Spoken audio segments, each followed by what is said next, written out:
Humiso, kasama natin ngayon si Boss. Anong pangalan po nila? Clinton po. Ha? Clinton. Clinton. Sir Clinton, anong pinagawa niyo sa kotse niyo? Headers po, tsaka exhaust. Okay. Oo. Anong kotse to, sir? Camera po. Camaro. Okay. So, tawag dito. Saan pa kayo galing, sir? Pasig lang po, Greenwoods. Sa Pasig. Opo. Okay. So, ito na po. Papakita na po natin yung pinaka-project car natin, yung Camaro na ginawa natin. So, what's up mga homies? So, nandito na naman tayo sa Notorious Motorsports. Another project na naman.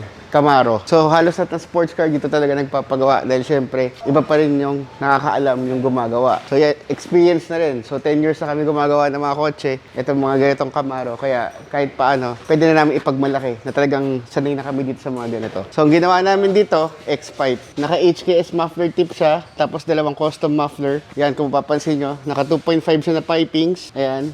Makikita nyo yan. Tapos syempre, nilagyan namin ng X-pipe para mag-rumble. Tapos ito na yung pinaka-pipings niya. Tapos nilagyan namin ng flexible pipe para syempre hindi siya mag-vibrate. Tapos sinanggal na rin namin yung catalytic converter niya. So ayan. So ayan yung ginawa namin para dito sa Camaro na to. So ngayon, pakinggan natin kung ano magiging tunog niya.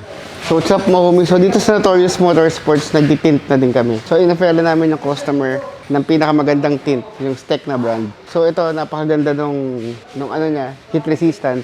So almost 85 to 90% yung heat resistance niya.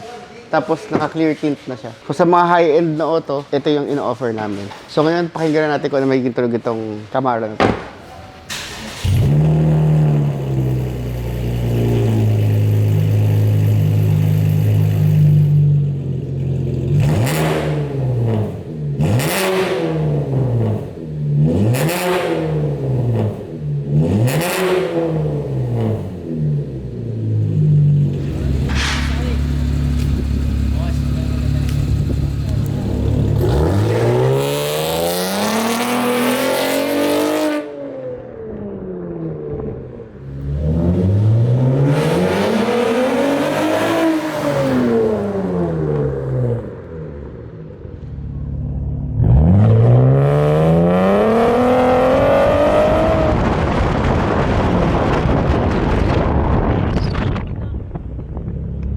Okay, sir, ano masasabi mo sa ginawa natin na exhaust tsaka...